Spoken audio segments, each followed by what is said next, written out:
What's up, everybody? We're back with some more Marvel Snap, and today I wanted to talk about some new cards we have coming our way. As the devs have announced, their plan is for season passes and in general to kind of introduce at least 4 new cards per month.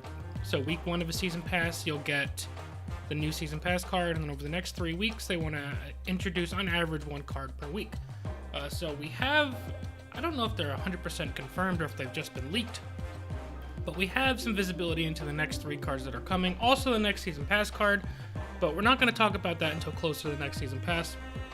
I know you'll probably see videos of people doing this way early, but I like to kind of keep things at a more structured pace. No reason to burn through everything we know day one. But regardless, we got 3 new cards to talk about. We'll talk about some strategies, things you could do with them, and then we'll go from there. So let's hop on over into the card list. First one we have right here is Null. It is a 6 cost, 0 energy, or 6 energy, 0 power card with the ongoing ability has the combined powers of all cards destroyed this game. So this one is pretty interesting because Yondu counts as a destruction card. So if you hit your opponent's America Chavez, it should count for this because the card is worded that it's destroyed for both players. So that's pretty solid. Things like Killmonger will trigger this. Obviously all the self-destroy, so your Deathlocks, your Venoms, your Carnages, all the self-destroy is going to work just fine for this. And I think actually Venom is going to be one of the better cards for this. Just because when you're doing a regular destroy deck, you're using Carnage on, rocks, which have 0 power, Mysterio clones, which have 0 power, a lot of very weak cards. One of the quote-unquote bigger cards that you're killing is Nova with 2 power or Winter Soldier with 1. So that doesn't really help Null out very much in terms of your on-paper things. Where Null, I think, will shine is there's those Venom decks that run like Typhoid Mary and Red Skull, and then Venom eats those guys up. I think that will be a very good deck for Null, because obviously you're eating Typhoid Mary for 10 power. That alone is pretty worth it for a 6 cost. It's a little borderline, but if you tack in even, say, Winter Soldier and Nova, that'll be a 6 cost, 13 power. That's already up there if you kill nothing else. And that's not counting, like I said, you can Yondu to hit something from your opponent's deck. If you happen to Shang-Chi something, that should go onto this. Now, if this card does not count, it says all cards. If it does not count your opponent's destroyed cards as well, Null is way worse. Way worse. Borderline, I don't know if I would play him outside of trying to mess around. Another curious thing, or a thing that I'm curious about, is it's an ongoing effect. But the wording, so the ongoing, initially your knee-jerk reaction would be Onslaught, Citadel, or Onslaught. You could double this and then double all the power. However, this isn't, it's kind of worded like Taskmaster's effect, where it sounds like it's a set this card's power to this, where I think even if you doubled the ongoing effect, I don't think you'd necessarily get double the power the way this is worded. We'd have to test that out. I'm just going purely based off of the language in the ability. It does not convey a doubleable effect, so we'll have to test that out. But that is a thing to think about as well. But yeah, I think the best strategies for Null are going to be your Shang-Chi, your Venom, things like that. Let's hop on into the next one. We have Sentry, which is a 4 energy, 8 power card. Cannot be played at the right location, so you can only play him middle or left. And on reveal, add a -8 power The Void to the right location. And I think we have a picture of the Void as well. Yes, looks pretty cool. 4 cost, negative 8 power. So, you may say this is a really bad downside. It winds up being net 0. And you're kind of right in general. But it is very high power for a 4 cost. It's, I think, almost near the ceiling. Rescue hits, I think, with a 4 power ceiling for... Well, Rescue doesn't have a downside besides telegraphing your location. And then Typhoid Mary has 10 power. And I think...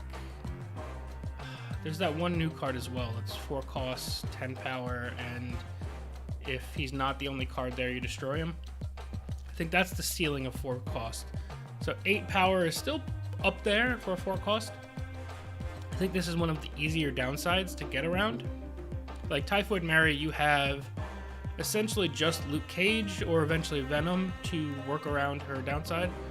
Whereas Sentry, your negative 8 power guy can be killed by any number of destroy effects. So, I mean, you're not going to want to Venom him, but you can Carnage, you can Destroyer if you have to. That guy's pretty easy to get rid of, but I think the best thing you're going to want to do with this negative 8 power guy is use Viper. Viper, if you're not aware, is a 2 cost, 3 power, give your opponent one of your cards at this location.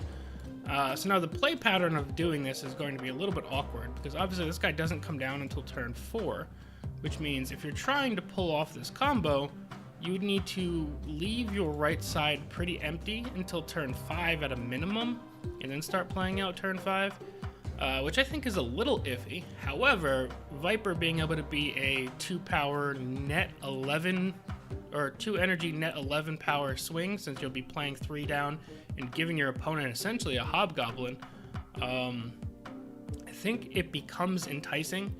The only thing is you're going to want to make sure that you run like a Carnage or a Deathlock or something like that to get rid of that negative power. Yeah, it's a card that I think is going to take some experimentation to really find the best play pattern for him. Yeah, I'm a little torn on this one. I think it's strong. I think the power ceiling for me would have needed to be a point or 2 higher to really make this super enticing. Because your turn 5 and 6 plays get a little awkward. Like I mentioned, turn 5 you're going to want to probably play like a 3-drop in Viper. And then turn 6 you could do whatever you are going to do anyway. And if you have the Viper in hand, this card becomes very, very strong. And if you're just going for like Carnage or Deathlock to kill the negative 8 power guy, it's kind of like a weaker rescue. Yeah, you don't telegraph your play, but your opponent knows you're going to do something about that negative 8 power guy. Now, in the rare scenario where you have Sentry and the right location is a bar with no name and you can drop a negative 8 power guy there, home run, grand slam, best card ever. But that's obviously a lot of specific circumstances that need to come together. So I think this card is a little bit on the weaker side, except it makes Viper very, very good. And finally, the last new card that we have coming in December is Darkhawk, a 4 cost, 1 power, with the ongoing ability plus 2 power for each card in your opponent's deck. So in a normal game where kind of nothing goes wrong, so to speak, you start with 3 cards, you draw 6 over the course of the game, so your ending deck has 3 cards in it. So on average, this guy should be a 4 cost, 7 power with the ability to Onslaught and Onslaught Citadel him. That's already pretty decent. Now, there's a couple things to think about additionally. There's a handful of locations that let you draw cards. There's the one that lets you draw 2 cards. There's, I think, one that lets you draw 1 card. And then there's the new one that lets you draw 3 cards and destroys your deck. If any of those locations hit, Darkhawk becomes a lot weaker. However, if you pair Darkhawk with things like Rock Slide and Korg, you could potentially add up to 3 more cards to your opponent's deck.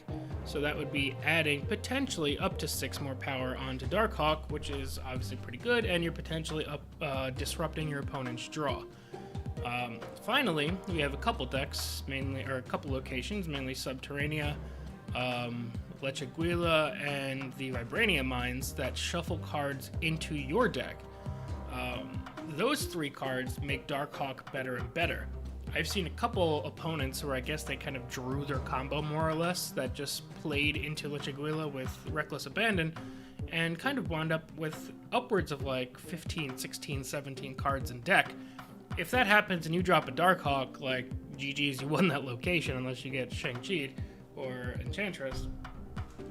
But that's a little bit, it's a very extreme case. On average, I think this card is decent. It's not going to be super sexy, but I think there's possibly something you can do here with Darkhawk, Korg, Rock Slide, maybe even throw in an Onslaught for the hell of it, and you can kind of make this guy ramp up pretty quickly, because even if his quote-unquote average power is 7, that's still not too bad for a 4 cost, and then you've got a bunch of different additional synergies you have options to. You've got the rocks, like I mentioned. You can Spectrum this since it's an ongoing card. You can Onslaught this. You can even Mystique, which is pretty decent as well if you're doing all that stuff. So I think there's some potential here. I think just on average, it's not going to be super exciting unless you build your deck around this, and then I think it gets a bit better. And then it's one of those cards, though, where if the wrong location flips, this card becomes kind of unplayable for a game, but at least it doesn't ruin your entire strategy unless your entire strategy is Darkhawk, Mystique, Taskmaster type shenanigans. But other than that, I think this is a pretty decent card. I'm excited to mess around with this one quite a bit. But yeah, that's the 3 cards we have coming in December. Let me know what you guys think down below in the comment section. Which one do you think is the most powerful? Anyone you think is a complete dud? What kind of decks are you going to be running them in? Let me know down below. If you're new to the channel, consider subscribing. Helps me out a lot. But yeah, that's it for now, guys. Thank you all so much for watching, and we'll see you guys next time. Peace.